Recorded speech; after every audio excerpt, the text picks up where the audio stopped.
আজকের ভিডিওটা হচ্ছে যারা অ্যান্ড্রয়েড ফোনের অ্যাপস পিসিতে ডাউনলোড করবেন তাদের জন্য। তো প্রথমে ক্রোম ব্রাউজার চলে আসবেন, এসে এখানে লিখবেন www.bluestock.com লিখে যখন সার্চ দিবেন তখন এরকম একটা ওয়েবসাইট চলে আসবে।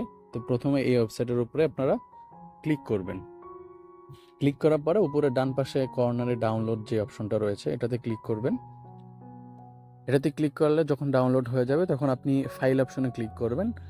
আপনার যেই পিসির ফাইল অপশন রয়েছে পিসির ফাইল অপশনে ক্লিক করার পরে আপনারা ডাউনলোড অপশনে আসার পরে এখানে ইনস্টল নাও যে অপশনটা রয়েছে ইনস্টল নাও অপশনে ক্লিক করবেন।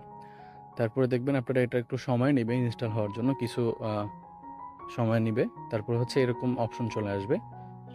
তারপর প্লে স্টোরে ক্লিক করবেন। আপনারা প্লে স্টোরে ক্লিক করার পরে যেভাবে আপনারা ফোনে সাইন ইন করেন ওইরকমভাবে সাইন অপশনে ক্লিক করবেন। এখানে আপনার ইমেল অ্যাড্রেসটা বসাবেন। তারপর নেক্সট বাটনে ক্লিক করার পরে পাসওয়ার্ডটা বসাবেন। তারপর হচ্ছে আই এগ্রি অপশনে ক্লিক করবেন। তারপরে দেখবেন আপনাদের ফোনের যে প্লে স্টোরটা রয়েছে ওইরকমভাবে প্লে স্টোর চালু হয়ে যাবে। তো এইভাবে আপনারা যে কোনো অ্যাপস ডাউনলোড করতে পারবেন। যেমন আমি এখন মেসেঞ্জার অপশনটা মেসেঞ্জার লিখে চার্জ দিলাম, মেসেঞ্জার চলে আসলো। তো এখন মেসেঞ্জারটা ডাউনলোড করে দেখাবো। তো ইনস্টল অপশনে ক্লিক করবেন, দেখবেন এটা ইনস্টল হয়ে গেছে।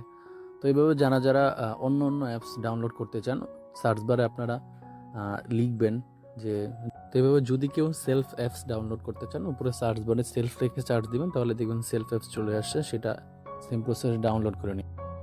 তা আপনি চাইলে অ্যান্ড্রয়েড ফোনের যে অ্যাপসগুলো রয়েছে ফেসবুক, মেসেঞ্জার, ইউটিউব যা রয়েছে প্রত্যেকটা অ্যাপস আপনারা এখানে এরকমভাবেই ডাউনলোড করে নিতে পারবেন। তো আজকের ভিডিওটা আপনাদের কাছে কেমন লেগেছে অবশ্যই কমেন্ট বক্সে মতামত জানাবেন। ভিডিওটি ভালো লাগলে লাইক দিয়ে চ্যানেলটি সাবস্ক্রাইব করে পাশে থাকবেন। ধন্যবাদ।